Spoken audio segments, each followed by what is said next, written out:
But we're so glad that some of you are joining us, and we're looking forward to this time of getting to share with you just some things that have been coming up for us in quarantine, but also as Kyle and other pastors have been talking with people. Just we thought it would be helpful to jump on and to talk about some of these things together. So yeah, I mean, no one's ever been married in a context like this, and so there's no prior wisdom to draw from, and so it's a new adventure for everyone for sure. But I God's word speaks to things that no matter if they're in pandemics or the best of times, and so I look forward to diving into that conversation as well. Are we ready to? Yeah, I think we should give it a go. Open us. All right, I'm going to pray for our time, and then we will get started with things. God, I thank you for your grace and mercy to us, Lord, that your grace and mercy allows us to be gracious and merciful to one another, God. And so I pray that you would guide and lead our conversation, that this would be encouraging and challenging and life-giving and convicting and all of these things, God. I pray that we would love our neighbor well, including the one who sleeps next to us. And so, God, I pray that you would guide us in this conversation and this time that would be a good family discussion for our church. So we just give you this time. In Jesus' name we pray. Amen. Amen. All right. Well, I'm going to give you all some instructions before we jump in. It looks like we're kind of already up and running, but we have you muted and your video's off so that you can hear us, but we definitely want to hear from you. So as you have questions that come up as we're sharing, or if you just came in with some questions you already know you want answered, you can type those in the chat box. If you prefer to just send them directly to me, you can text my number, which I'll put on the screen for you. You can text those questions throughout the time. So just let us know what you would like to hear more about as we're going. The plan is we're going to talk about some themes. We're going to talk about communication, conflict, children, emotions, best practices for now. And was there anything else? And we've had some questions in advance that we're going to cover. So feel free to send those in as we go. And then next week, we're going to be having another live webinar. And so it's going to be same day, same time. And I'm going to be asking Christina Bowman some questions. She's our CommKids director. And so she's going to be sharing some wisdom and experience for her and offering some help with us about how we do family devotions. How do we pass on our faith to the future generations, our children and our families? And how do we cultivate an environment of faith for our family? And so I think it'll be great. I think you'll enjoy it. She's got tons to offer. And so please plan on joining us. One thing that, like I said, no one's done this before. So this is new for all of us. And so marriage can be challenging in and of itself, but it's also challenging when things are kind of been flipped over on us. And so as a pastor, I've talked to several different folks and, dealing with challenges or issues or friction points, things like that. And, and so some marriages are doing great, and that's super. And they're kind of keeping on and progressing with things. But I think certainly there's some common friction points and issues that have kind of arisen that I've heard from as I've interacted with different folks. And before you say that, I think it might be helpful just to say, what have we seen? Because as I said at the very beginning, we've seen some pain points as well. And I would say what we've found is that things that they were just kind of a little bit under the surface, and we were just kind of trucking through life, the busyness of life, that we don't really have to deal with it. It wasn't anything super pressing, but in this time, those things have, I guess, become a little more pronounced, or there's not a lot to cover that over, if you know what I mean. So I would say it's an opportunity. We've taken that opportunity to deal with some things that we just needed to deal with and haven't in the busyness of life. Yeah. I mean, usually it's like I'm out and about, all throughout the day, but here it's, I'm home a lot. So throughout the day, there'll be 1,000 opportunities, touch points together. And so just little things will flare up. that we've had to talk through and deal with for sure. But I think it's a this time is a marriage accelerator is one thing I've heard. That's definitely I think it's taken some good things and made them really great, and helps people celebrate in their marriage. And then I think certainly it's the little things that maybe a busy schedule or calendar is now, with there's more time, are getting exposed. But I think I've a few things in particular that I've heard from different folks is that area of like apathy or dullness, or just kind of like not interested in things, and just kind of like a mental Everything's the yes. same. And so there's almost a struggle of even communicating and knowing how to communicate with your spouse about something other than how what coronavirus is all about, but almost just this like mental dullness with folks. And then I think another thing is distraction. So for me, I know that whatever I'm doing at that moment, I almost feel like I should be doing something else. So wherever I'm at, I ought to be doing something else. And so I feel like there's been a lot of distraction where it's like when we're together, I'm like, oh, what I need to do this or that, or I'm struggling to be fully present always, because I'm like, I should be using my time in some different way. So that's a normal one.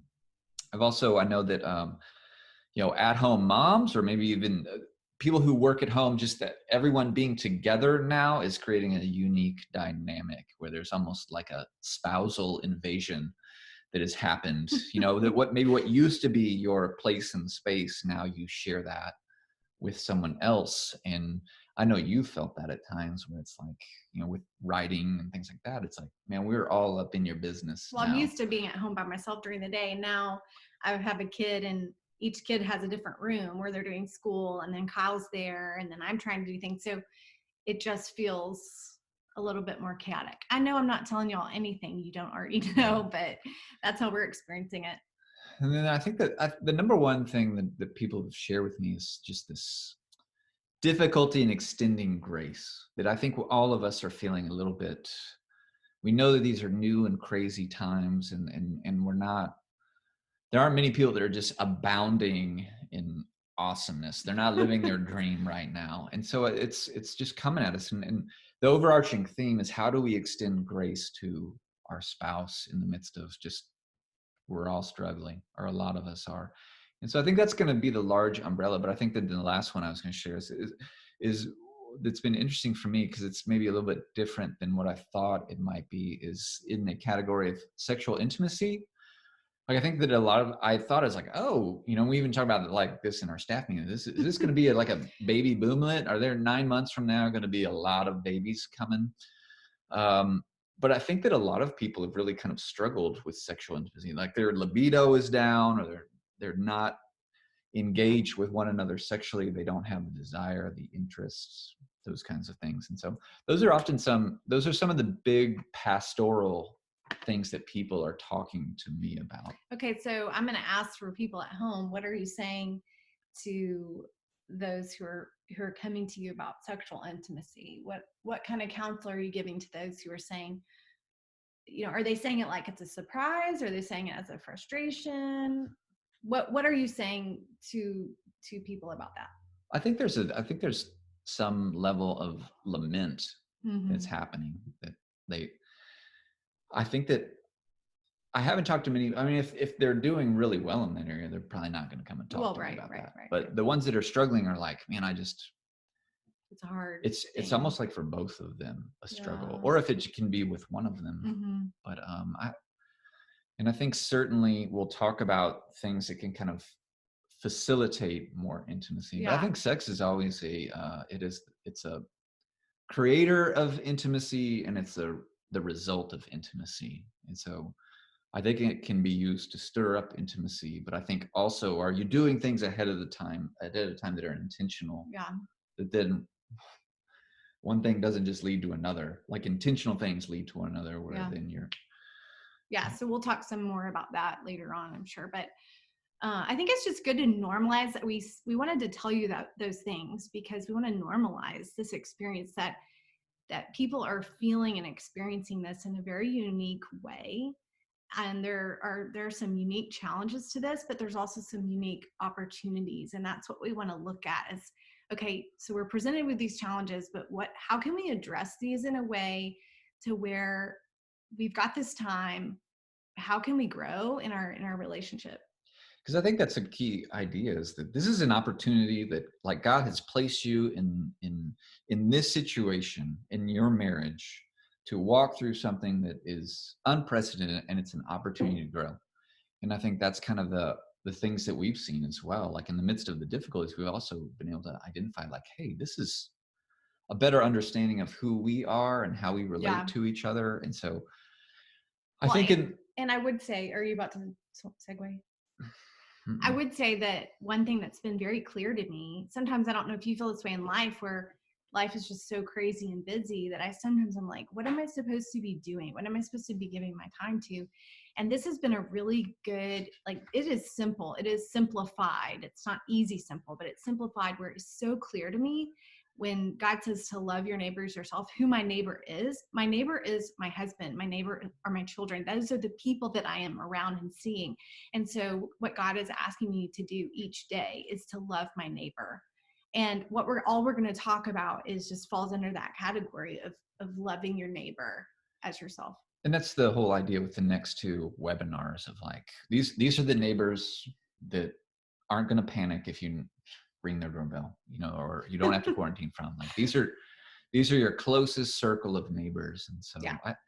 so I think viewing this as opportunity seeing as an opportunity for growth and to develop more intimacy as you go, not just sexually, but in every different way as you go. And so I think that would be good. And again, we encourage you to text any questions that you might have to this phone number, 903-752-3872. Again, it's up in the chat, but if you don't want to put questions in the chat, then you can send those to the cell phone. That would be great. And so, man, why don't we just dive into some topics and discussion? And so one of those is, obviously, communication is a big deal right now. And so as we think about communicating, like, what are some recommendations you would give of, like, how can we communicate most effectively with our spouse during this time? Well, I would say that communication is always vital to a marriage, but I think we're finding, and we would encourage you to think about that communication, almost over communication, is essential during this time.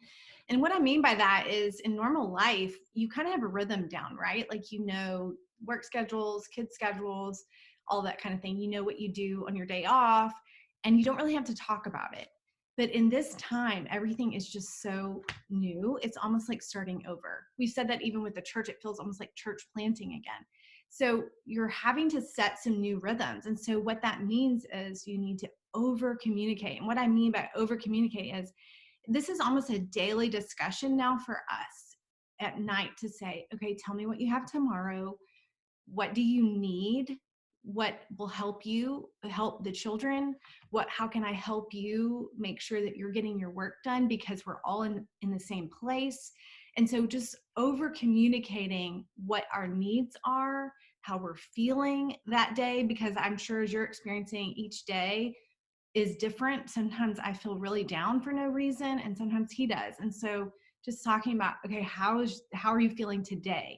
And then knowing tomorrow it's going to be different. And so we need to be over communicating about schedule, about emotions and needs, and being able to say, sometimes it's hard for me to say directly, this is what I need, but I'm learning in this time that I, as an introvert in a house full of boys, that I sometimes just need to go up to my room for an hour. And so to my room, to our room. And so for me to say to him, I need that, and that's okay. Like, I don't have to feel guilty about that. It has been really helpful. But I think also over communicating encouragement. So thinking about, I would say, I've thought about this so much. I would say every single person needs encouragement right now. Like, we always need encouragement, but I keep, like I said to him this morning, I just don't know if I'm doing this right. Like, not that there's a right, but it just feels so disorienting that I need truth from him, and I need encouragement to say, okay, he says, you're on the right track as a mom. Like, here's some specific things that you've done that I've been thankful for, that you've done with our kids, or whatever. Just specific encouragement that you can give your spouse about how they are handling this, how they are making their transition in work, how they're making this, like everybody's in transition. And when I say encouragement, I want you to get as specific as you can. So specific encouragement about something you saw them do or that they have done for you. I think that we want to think about building a culture in our homes right now of grace and of encouragement and over communicating, just to make sure that we're helping and serving one another in ways that are helpful to our spouse. And I think that, yeah, and you've done a really good job of like letter writing or letting people know different things and necessary that have been very life-giving for And when I got a letter today. for me. So yeah, I've been reading Philippians, and I was like, Paul was writing from prison in his confinement. So I thought, I'm just going to write to the saints. And honestly, it's been good for me to do that and to think of people, to pray for people, and to write people. So I'm like, I actually thought today, I need to do this for my kids. Like, I want to do this for my husband, and not just be thinking out, but thinking internally as well. Mm-hmm.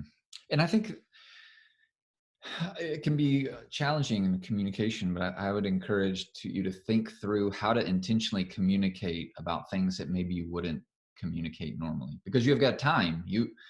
There's no sports on there aren't, we're not going to track meets or all these kinds of things. So how can you use an increased amount of time to not talk about COVID, but to talk about matters of who you are, how you can grow, the Lord's work in your life, who you want to be as a couple. Like, these are the opportunities to really develop some deeper level conversation that could be really great.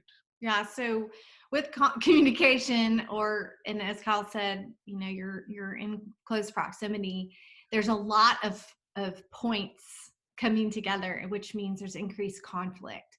And so I just want to ask you about that for conflict resolution. What are some thoughts that you would have, especially as we're living on top of one another? What are some things that we need to think about with conflict? But what would you say then? Well, I mean, we need to think about it too. Yeah, for sure. I think the ability to put things in the right perspective and order. Like, some things are small and you need to give grace and move on and be like, these are hard times. And so how do we move past that? Yeah. And then I think some other things are if you can address the issue at hand and not the person, I think that always goes a long way. Like, my feelings were hurt when this happened, because I think that what that does, at least for some people, is it helps them to feel like they're not being attacked personally, but that there's something, either like for guys who like to solve things, it's like, okay, well, I can help solve, we can solve that problem. But I think it's easy for things to become very personal, because there's, like I said, the 1,000 little contact points where it's going to happen. So what would be an example of a small thing that we would need to overlook? What do you think? Well, I was thinking today, I said to him, in our kitchen where the bar, like the kids are just collecting things on the kitchen counter, it's like Luke's Lego creation is taking over, and there's just all this junk that just keeps piling up. And normally in our daily rhythms, those things are moving along. Like the kids' stuff is where they need to be. Their school stuff is not everywhere. And so that's really been bothering me. And I will sometimes ask them to move things, so it doesn't just overtake the kitchen. But I have had to say to myself, like, I like a clean, orderly space, and that's just not going to happen right now. And that's okay. At one point I will have it back, the way that I would like it to be. And so I said to you this morning, this is kind of driving me crazy, but I'm not going to make that a battle to fight with him. Or it's not really even him, it's more the kids. But I'm just thinking of things like that, where it's like, normally things would be this way and I prefer it this way, but it's really not something that needs to rise to the top of conversation right now. Yeah, for sure. I think that's great. I think and I think that you do a good job of keeping short accounts. Like, so there's not big, stockpiling wrongs, and then it's just, but it's specific, like, hey, that's frustrating to me over there. Can you be intentional? And so it's like, try to get the boys snap to it, or Yeah. do those kinds of things. I'm always amazed when is the lack of skill that some people have as far as crafting a well-phrased apology or confession. Like, we're told to confess our sins one to another, but a lot of us, we're like, what does that look like practically? And so I've walked through this with many couples of how to confess something well, ask for forgiveness, seek restoration. And so it really kind of, it can be, if you have no experience with it, it can be this very rote process that I was wrong when, and then you kind of say I'm going to write this down for everybody. Okay. She's I'm taking notes. I was wrong when, and then you kind of fill in the blank about what you did that you recognize that was sinful, wrong, hurtful. And then it just kind of comes out where you're like, it must have made you feel, and then you write 3 descriptors, 3 adjectives, or what, it must have made you feel neglected, misunderstood, or whatever that might be. And then the simple question is, will you forgive me? And so it's important. I just think it's a lot of times we don't know how to ask for forgiveness, receive forgiveness, offer it, because we don't even get to that clear point. And so we have to be able to identify how we've sinned against someone, and for it to be said, and it to be said in a way that it's understood, that the other person knows that you get that you get how they feel. Yeah, because I know that when we've done it, they're like, hey, I was wrong. And I'm like, no. Like, I've got a few more words to add to your little list. Yeah. And then the options are always the biblical options. It's yes, I forgive you, and you only forgive when you truly are ready to forgive, or not yet. Like, those are the only 2 biblical options, because we know that as Christ forgave, he's like, how many times do we forgive? 7 times 7? No, 70 times 7. That's not 490 times. That's just a picture of like an incredible amount of forgiveness, if nothing else, because we don't want to become the people that are embittered and hold on to wrongs, but for our own souls and for the restoration of others. People who know the grace of God have to learn to grow in forgiveness. So what do you mean by not yet? Like, what is that response? That means I know I have to work towards forgiveness. Mm-hmm. But right now, I've got to process it a little bit. Mm-hmm. But then you always circle back. But like, we're coming back to this conversation. Yes. Right? That means it is an open conversation, always, for sure. So those are some things for conflict resolution. I know that for emotions are a big part of things as well. Like, I know I've felt like mine are all over the map, and I'm sure y'all are feeling that as well. Yeah. That's how, So they probably spike and are unpredictable. Like, for me, every day is the same, but my emotions are very different every day. Yeah. So do you have any kind of practical advice for how to help manage emotions during this season? I just think it's really helpful for me, and I see this with other people as well, to be able to name how we feel, to actually think about what is really bothering me. I think even today I forgot what we were talking about, and I was kind of like, oh, we were talking about something related to the church, and I kind of I felt like I started moving toward telling you what to do, or it might have come across as like, I don't think you're doing a good job, which is not true, people. I think he's doing a good job. That was fun. But I think I stopped myself and I said, wait, no, what really I feel is, I can't even remember what I said, but I remember stopping and going, no, I'm not feeling frustrated with you. I do think you're doing a good job. I'm feeling, and I think it was like fear or something like that. It was like, I don't feel fear about the church, but I wish I could remember what I was talking about. See, it wasn't even a big deal, but to say, wait, what's really underneath is this feeling. And I was almost like looking to him to rescue the situation or to make it better by what I was saying, but really just to be vulnerable and say, no, really, I just feel this. And I know there's nothing that you can do about that. And there's nothing I can do about it, but this is what it is. And I think to name how we're feeling, that's why I think part of communication every day needs to be, how are you feeling today? Because I love how you said that, Kyle, where it's like, every day's the same, but my emotions are different every single day. And just as a spouse who, if he says, this is a hard day, he was supposed to see his college friends maybe 2 weeks ago. He was supposed to fly to Texas. And that day he was supposed to leave. He was just really down. He was disappointed. And for him to say that to me, there's nothing I can do about it. But I want him to feel safe to say that to me. So I just want to listen to that. And I want to acknowledge that. That's disappointing. That's hard. And there's nothing that I need to do to try to tell him, well, don't feel that way because blah, blah, blah, blah, blah. But just, I know it's frustrating. It's disappointing. But I think that takes skill, doesn't it? To really be able to really dig down and go, what is it that I really feel? What is it that's really bothering me? And it may be underneath why I'm getting irritated or I'm getting angry, when really it just may be, I feel weary. Like when I realized last week, oh my gosh, I'm an introvert and I have not been by myself in so long. That besides going on walks, and it just was hitting me. And to be able to acknowledge that to myself and to know this is who I am, this is how God has made me. It's okay for me to need an hour in a room with headphones in where I can't hear anyone.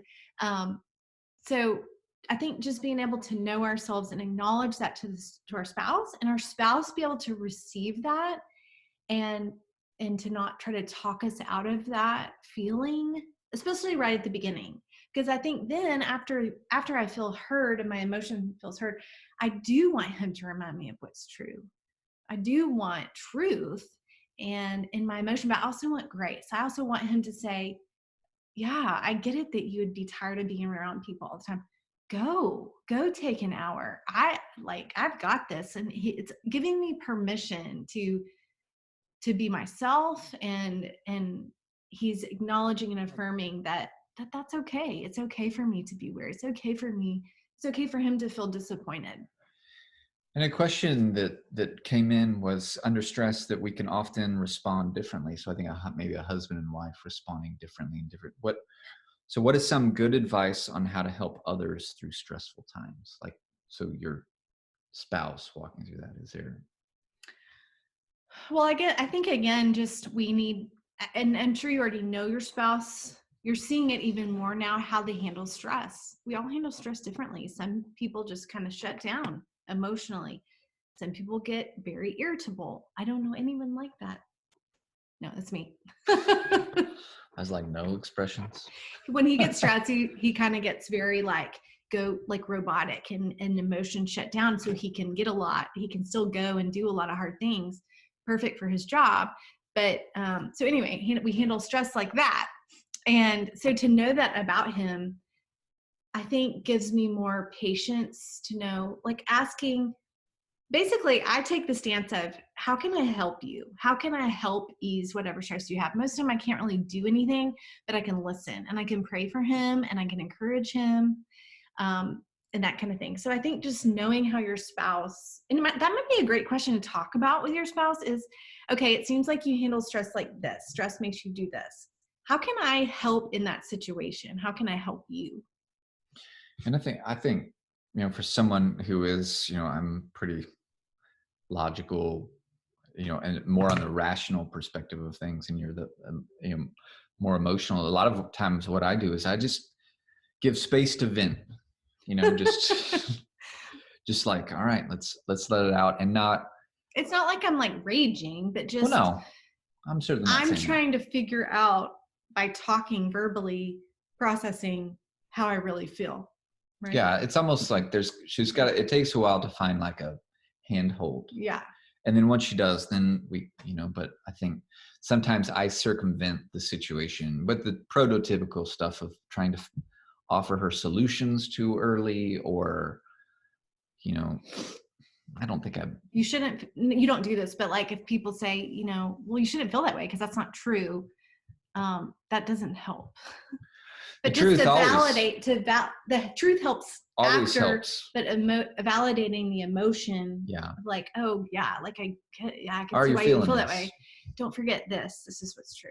Yeah. So I think just knowing how you walk into that is always helpful for sure. So I'll ask you another question maybe. Okay. And so y'all can keep sending questions in. So children, this is about children and marriage. We're at home with young kids who require so much from us and are with us all the time. How do we have a good marriage with young kids always around us? Yeah. This is a good one, isn't it? For you who have small children, this is, and even for us who have older kids, this is a challenging time because kids have just as much, if not more, needs than we do. And so, what I would encourage you, especially with young children in the home, is to think about what is the center of gravity in your home. Is it your marriage and the two of you, or are the children's needs taking precedence over that? Because that eventually, that's going to lead to some problems if the kids are the center of gravity, if it's their needs come first. And so some practical things that I would suggest to you is that you keep a good schedule and you keep good boundaries with the kids. So keep the schedule. It's easy to let the kids stay up later during these times. I mean, for us, we're experiencing that too, but there's a set time where they need to go upstairs and they need to be in the room reading or whatever so that we can have some time, just the two of us. And so with smaller kids, that's a lot easier because their bedtimes are earlier. Together as a couple, talk about what are you going to do? What time is that going to happen? And get the kids in bed so that you can have some time where you're not totally exhausted at the end of the night. But also, like if husbands and wives are home together and kids have nap time, that's a good time. If work can be done at a different time so that you can have that, whatever it is, you just need to talk about it. But keeping those time boundaries, but also just making sure that there's time where you two are having conversation and time together, and the kids may have to do something that they don't necessarily want to do. They might have to have room time. You might need to go on a walk and the kids are in the stroller, and it's, that's the time for you to talk. And the kids need to learn that this is mom and dad time. We used to do, this takes a lot of training, but what a perfect time to do it. You're at home. But I remember he would come home from work and we would have like 10 minutes on the couch together. And the kids knew this is mom and dad's time and they need to go and do something else. And that took effort. But there's things like that you can incorporate where it's like, hey, we're going to have, maybe you put the kids down early and you have a meal together, a nice meal together, get takeout or whatever. But just talking together about how you're going to make the marriage the center of your home versus the kids the center of the home. That's the deal. You see this all the time. You or not all the time, but sometimes you see that where it's like the kid at an early age, maybe they can even know this at like a year old, that the world revolves around them. And it's easy for us as parents to think, well, we're doing that now, but then later on we'll turn that off but I think it's just that whole, what is the golden goose and what's the egg? And we've told our kids like, hey, we were married before any of y'all came around.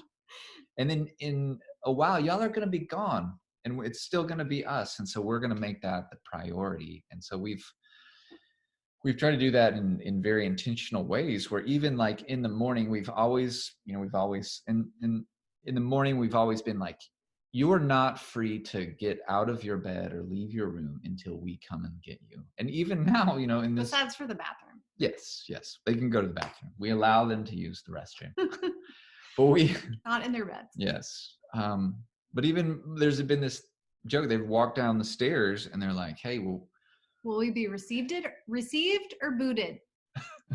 And we're like, booted. Back up. If we're having a conversation, we're not quite ready. Booted. Yeah, they're booted. And so they know that They know that we are going to be the center of gravity for our family. They aren't. They're a part of it. We love them dearly. Like, they're not outcasts either. Right. But man, kids naturally take on as much. I mean, if you have children. Yeah. I don't even have to explain it. So I think the ability to do that, and I think, not allowing, I think that what you said was really good about interruptions, to be like, I think we've kind of always been like, do not, like, we're talking, we're not going to, like, are you bleeding? Are you, is there an appendage that's fallen off? But I think having those kinds of things are important. There's got to be some carved out time for a marriage to thrive. It doesn't thrive in the scraps. Yes, that's a good way of putting it. Okay, so I want to ask you, and I think we talked earlier about sexual intimacy and how intimacy leads to, like, relational intimacy leads to intimacy, and sometimes sexual intimacy leads to relational intimacy. But I would like to hear from you, what are some of the best practices that we can incorporate for our marriages during this time that would, and this, we're not just talking about it in terms of sexual intimacy, but these are the things we were referring to earlier. Yeah. I think that I think there's many different things, and maybe you can think through questions and dialogue with your spouse as, like, what this could look like for you individually. But I think first off, I'd think through spiritual practices. I think the best way to love your neighbor is to love God. Yes. With all your heart. And so I think, are those things in place for you? Like, a really good wife or a husband loves Jesus more. And so I think, are you cultivating those things, like a depth and a love for God, I think is, and so that's what we do even in this time. Like, I've mentioned it at church, like, we wake up, for me to be a functional human being, a Christian who loves Jesus, I have to beat my kids up from bed. What? I have to beat them out of bed. Oh, I thought you meant like you have to beat them up. No, I don't beat them up. But I have to get out of bed before they do. Does that make sense? Don't call. Yes. I have to beat them up. No, but I have to get out of bed before they do. I have to have that time. And then early on, I realized she does not want to talk in the morning. And so I talk to Jesus and spend time with him. He'll talk to you. And then I talk to her after she's ready. And so I think those are the practices to forsake your own personal growth in the Lord, is to suffer. Yeah. Well, I mean, aren't you finding that every day your mind mentally and your emotions are all over the map? We've already kind of said that. I'm finding that time with the Lord is absolutely necessary for remembering just basic truths of who he is, where I am in this whole world and this story and whatever's playing out. And sometimes I wake up and my mind is just full of fear, anxiety, worry, apathy, frustration. And then I can go to the word and can be remembered. I mean, just simple truth of God is on his throne. Okay, then I can do this day. And so this is a great time. If you have not already started consistently spending time in the word, this is it. This is your time, and you need it. You need that truth just to, you need that, I can't think of it all of a sudden, that verse. It's like you need anyway. We'll come back to it. Yeah. Okay. But it's interesting to me that the first email I sent out when all of this was breaking loose and kind of talking through here's how we are as a church going to move forward in this, and was the discipleship one, was scripture before phone, not that whole idea. And that was, I heard more positive encouragement from that expression of like, oh yeah, I am given to the panic of the news before, and I lose track of where I fit into the story. Mm-hmm. And so I think it's, we need to be like the men of Issachar and the women of Issachar, that understand the days that we live in and know what's right, know what is the right thing to do, because we know that our God is in control.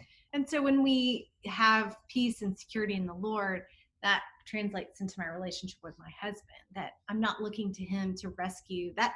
I keep using that term because that's sometimes what I think is, I wish he would rescue me from this situation. I wish he would do the right thing that would make me feel better. Well, he can't do that. God is the one who delivers me and sets my heart at peace. And so when I go to him, then I can go and relate to him in a right way, and a loving way, rather than a demanding or an angry way. So that's a practice, spiritual practice. So spiritual practices, I think, are to make sure that are incorporated in a good marriage. I think it'd be good to talk through, like, what can you guys do specifically to encourage individual devotion to the Lord? And then I think you could also think through what you can do to incorporate that together as a couple, where it's like, if you got married as believers in Jesus Christ, you didn't want to just have baptize your marriage, but you wanted to hopefully have the Lord in the center of things. And so this is a good opportunity for you to reflect back to that, and then do some really honest evaluation, and then add in now what you can see, what opportunities are out there. Ask different people what they do, couples, what they do to make the Lord the center of their home. And so that's first, spiritual practices, to the original question. But okay, this one, and I think that I think one thing that I would by all means embrace the idea of are the grace practices. I would be liberal in demonstrating grace in to everyone, because having the idea that what you're feeling, they're feeling too. And so you want grace when you're struggling, when you're having a rough moment. And so they need it every bit as much as you do. And so I know that it's 1 Corinthians 13. We've heard this. You may have had this read at your wedding, but it's a good time to bring it back up. 1 Corinthians 13, 4 through 7 teaches us, right, that love is patient and it's kind. So it's okay walking with someone who's struggling to get it, and you responding in kindness to them. And so it's the idea that love is patient means that patience is needed. And so you responding with that. And then it doesn't envy or boast. And I think a lot of it is, are you taking a sense of like superiority at the other person and how they're struggling, and being judgmental towards them? That I think that's something to think about and pray about. It talks about as well is that it's not rude, and it doesn't insist its own way. Are you meeting the needs of other people by sacrificially serving them? It's not irritable or resentful. So this is a day of irritability for us. And so this love speaks against that we're not to be those things. We're not to be resentful. So it's a situation of like, whatever God has given you as a husband and wife, know that that's from him. And it's easy to resent those kinds of things. And then it bears and endures all things. It knows that the love is going to not always be easy for everyone at every point in time. And so it endures well, it suffers well, it long suffers with people, and then it believes and it hopes the best. So it has the best intentions of mind towards the other person. And so I would just encourage those, like 1 Corinthians 13, 4 through 7 is kind of like the grace practices to remind yourself of as you move forward. That might be a good question for you to talk about with your spouse afterward tonight, is just, where are you needing grace? Where do you feel like you're struggling and could really use their patience with you? And what would that look like specifically? I think that might be a helpful question. I'm going to ask you that one. Okay. So someone asks, it's a great time to learn about yourself and your spouse. How can you go about doing that? Well, I think you can ask your spouse, what are you learning? What are you seeing? What's coming up in you right now? And what are you surprised about? We had this conversation yesterday, and I just said, there's just things that are becoming more clear for me in this time that I've tried to figure out for years. And God is showing me who I am and what I miss about normal life and what I don't miss about normal life. And he was able to say the same things. And so just asking one another that question, what are you learning about yourself as you go through this, I think is a really, really good question. Yeah. Yeah, so I think it would be good. And I think it'd be good to ask each other that as well, because I think that oftentimes your spouse can help give you Like, what do you see in me yes, in this time? yes. I think those are some good questions. Like be able to self-diagnose, but also have the other person diagnose as well to kind of have this group conversation happen. Kind of like more along the lines of where are you thriving in this? Like, what do you love about this that maybe surprises you, or what do you really miss, and what does that tell you about what you want to go back into when things return to normal? I think it's a part of the sanctification process too, of like you could ask each other like how are you really enjoying this? Like what are the aspects of this that you really are liking? And then what are the things that are really grating on you? Not from a Yeah, not from from your a marriage spouse. perspective, but just in of like what are the most difficult things, like what we've talked about and what I've even shared in the sermon, of like those are the things that bugged me the most about all this, and why are those components there. And so but I think knowing that God wants to work a process of sanctification in your life and in your marriage together, I think is Mm-hmm. always having this like there's not one thing that gets wasted on the scrap heap of the raw materials of your life that God won't use to bring about his Yeah. purposes. Nothing gets wasted. These aren't wasted weeks, months, anything like that. That's so true. Such an opportunity for us to grow spiritually, but also to grow in our relationships. And that brings us to another point that we were thinking about and we wanted to talk about tonight with you, is how can we incorporate other people in our life during this time? Because our spouse cannot, I think that can feel very, it's hard when we're the only person available to them, right? And of course, this is my best friend and I'm going to tell him everything and I'm going to go to him with everything.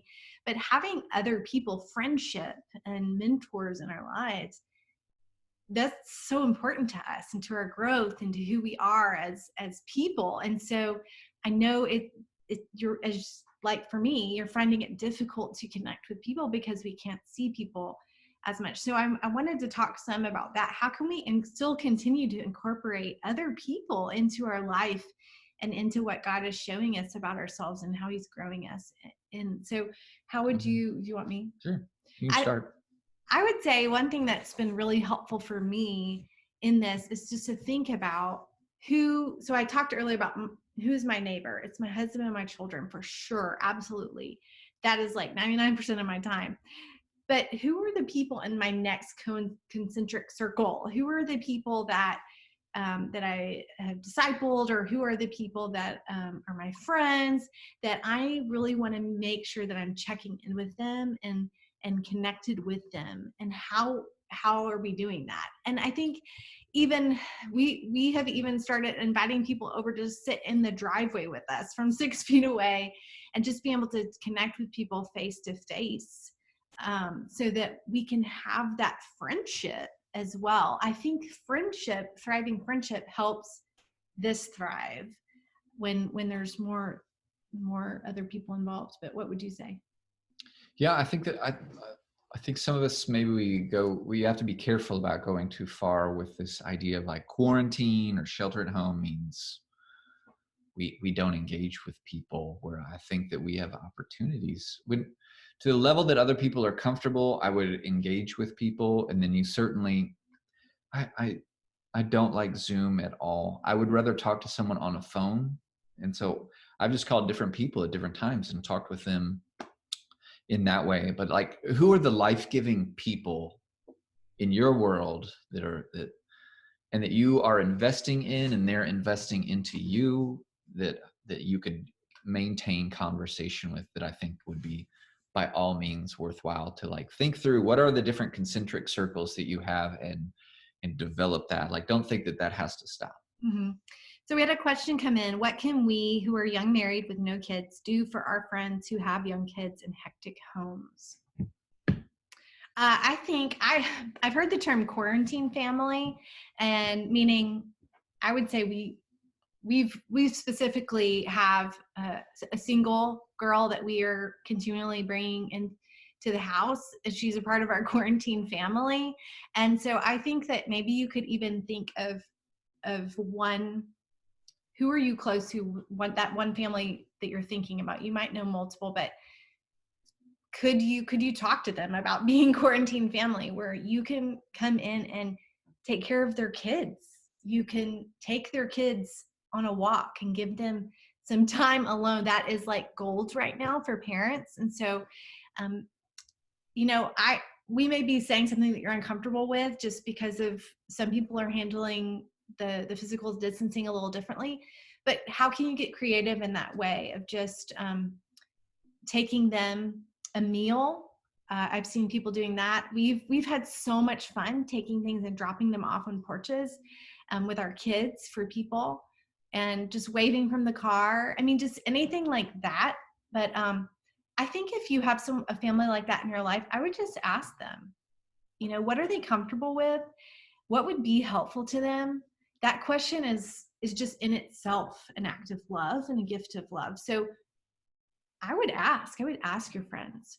But anything helping with kids is like gold for parents. Yeah, I think you just have to ask, because I think everyone's has different ideas of what they're comfortable with and what they're not. And so I would find out whatever they are, whatever their comfort level is, and then go to that, where that is, like make that happen, which I think is awesome. I think that's a great heartbeat, is to do that for sure. So were there anything, we had some other thing. I don't know if there's any questions. No, I was going to close with one thing. Yeah, but I just want to say, if you have a question, we're going to be closing down in just a few more minutes. So now's the time. You can text me, my number's on the screen, or you can just type it on the screen. So if you have your Bible, turn with me to 2 Timothy chapter 1, verses 16. So on your phone or whichever. Okay. No, it's just okay. Nick. Nick Law says he doesn't have a question, but he just wants to register his disdain for Zoom. Amen. Amen. Preach. So back to 2 Timothy 1. That's a good word, though. It talks about everyone's favorite Bible character, Onesiphorus, right? Like, I know he's yours as he is mine. But so Paul, this is the last letter that he writes before he's killed. Like, he's languishing in a prison. This is the story of his life. There's nothing else he's no more letters he's gonna write. This is the end of his life on earth. And it says in verse 15, actually, you're aware, he's writing to Timothy in Ephesus, that you're aware that everyone in Asia, they've departed, they've left me, they've turned away from me. And then among them, he names two specific guys. And then he says, verse 16, may the Lord grant mercy to the household of Onesiphorus, for he often refreshed me and was not ashamed of my chains. But when he arrived in Rome, he searched for me earnestly, and he found me. May the Lord grant him to find mercy from the Lord on that day. And you know well all the service he rendered at Ephesus. And I just hope that in this time of distancing, when everyone else distanced themselves from Paul, that everyone was going to abandon him, that may we be Onesiphorus to one another, that we would be a refresher of people's souls, that it says that the end of verse 16, that for he often refreshed me. And that he wasn't ashamed of walking through people with their sufferings. He entered into their situation. When other people ran away, he ran too. And that he also took deliberate action, that he was intentional with what he did. So he was an intentional encourager and a life-giving person to him. And then, he was pray that the Lord would abound and give him mercy. And then he knows that he rendered service faithfully. So he would make it his practice to be a blessing, whether it was in Ephesus or in Rome, that he didn't just care about how he was doing, but he was intentional and proactive to be a blessing to other people. So may we be people that are of the household of Onesiphorus as well, that we would be frequent refreshers of people. Speaking of, almost done. We have a question that says, I'm an introvert. My wife is an extrovert. Please help. I think that I just saw a video yesterday of two parrots, and a guy was playing to the parrot, and one of them was clearly an extrovert and was dancing and like, you know, whatever they do with their feathers, and the other one was like moving over. I am an introvert, so I can speak to for the introvert. So the person writing is an introvert. I think it's just, this is going back to helping one another know what the other's needs are. Just to say, okay, I am an introvert. Hey, you're an extrovert. Can you please help me understand what fills you up? Like for an introvert, that means alone time. That doesn't mean that we hate people. We love people, but we're rejuvenated by time alone. And just being, for me, I just need time to like go inside my brain and just let my brain think. That's just how I am. But for extroverts, they're filled up by being with people, right? And that's really hard right now. I do not know necessarily how extroverts are handling that. But I think it's good in this time just to be able to say to our spouse, like for the wife who's an extrovert, to say, if you could give me, you know, an hour of just whatever it is that she wants, conversation or going out and doing an activity, going on a walk together, whatever, just to be able to say, that would be life-giving to me. And for the introvert to say, this is what's life-giving to me. And even though you don't necessarily understand why the other wants that, to give that to them as a gift and a blessing. That for the extroverted wife to not think, oh, because he wants to be by himself, he doesn't love me. No, that's not what an introvert is doing. They actually, for me to have time by myself is actually preparing to love my family better because I'm refueling for that. And so to see it that way, to give your extroverted wife the gift of conversation and time together and listening to all the words that she wants to say, that kind of thing. If she wants to invite somebody to sit on the driveway, that you would do that, but then that she could turn and give the gift of whatever you need as an introvert. I just think this is a communication point and being able to say what you need in very specific terms.